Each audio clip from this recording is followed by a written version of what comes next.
Well, in recent years, Melbourne's inner city laneways have become an increasingly important focus for tourism. Wandering through the shops, cafes and bars has become a must for many visitors. As of this week, the laneways are also being used to attract a different sort of visitor, as part of a state government project to explore the virtual world of Second Life.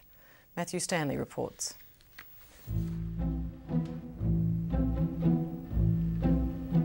Like any good launch, there were last-minute hiccups and unexpected delays. Now tonight, in conjunction with Multimedia Victoria and the ABC, we're pleased to launch the Second Life Melbourne Laneways project.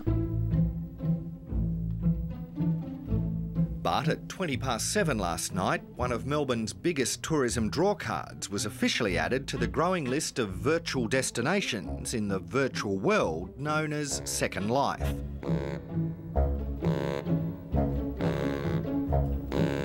So again, we're going to have a couple of people speaking tonight, but first up, let's introduce Natalie Phillips from Multimedia Victoria and also Lisa Romano. Please make them welcome.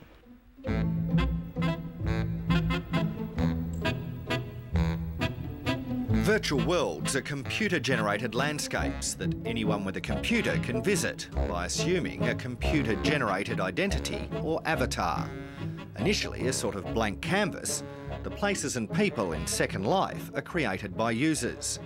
And for the past 6 months, a team of people at Multimedia Victoria has been busy building a virtual version of Melbourne's famous laneways in the hope that some of the millions of people reportedly using Second Life will drop by for a visit. It's possible for people all around the world to be able to walk around Melbourne streets and actually experience something about Melbourne, maybe even meet some other Melburnians or their avatars in this space.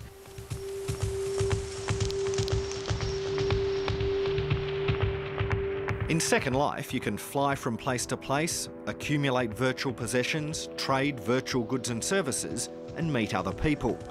But as with most things on the internet, you're never quite sure just who it is you're meeting. To some, it's just the latest internet fad, a chance to create something other users will find interesting, or to have virtual sex with a stranger. But to others, the idea of a virtual community where people or groups of people can meet and interact presents endless possibilities. It's not just about a virtual world that's unreal. It's also about exchanging information taking information from the real world, filtering it through the virtual world and having it come out the other end in the real world again. Whatever they might be good for, and most people seem to have only vague ideas, virtual worlds have already attracted the attention of big business. Companies like Coca-Cola, Dell Computers and Telstra all have Second Life islands. So far, you can't do much more on the Melbourne site than walk around and chat with whoever else might be doing the same. The Laneways project is very much a trial. It's a trial which we're doing in order to, if you like, keep ahead of the game, because it's only by trying these new things that you just make decisions about how far you want to go down this track.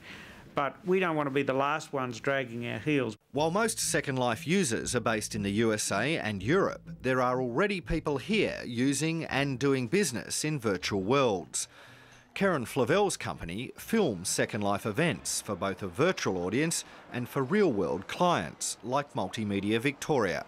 Brands that are investing inside the virtual world have a very big imperative to reveal what they're doing and prove to stakeholders that it is something of interest and that there's an artefact made of it to be seen later. So SLCN is paid by those brands to do that capturing of footage. When it comes to the real-world value of virtual worlds, and particularly the business opportunities, comparisons with the early days of the internet are common. In the early days, there was a lot of mistakes made. The technology was fairly basic and there was a lot of people making errors. Businesses started, they failed. We had the dot-com boom. But now we see increasingly some astronomical amounts of money being paid for internet properties. I believe the same thing's going to happen with virtual worlds. But like the internet, there are risks. There are few rules governing behaviour in virtual worlds and no virtual police force to call. Having jumped on the Second Life bandwagon, the state government says it's not worried about what goes on in its new virtual space, so much as missing out if it really is the next big thing. There will be issues of fraud, there'll be issues of people that don't do the right thing, there'll be issues of improper behaviour. All of those things are issues that we will have to deal with. They are ethical issues. But that's not a reason for us not to experiment with this kind of technology and try and see what can be done. Matthew Stanley with that report. Well, that brings us to the end of Stateline for this week. Thanks for joining us. Our email address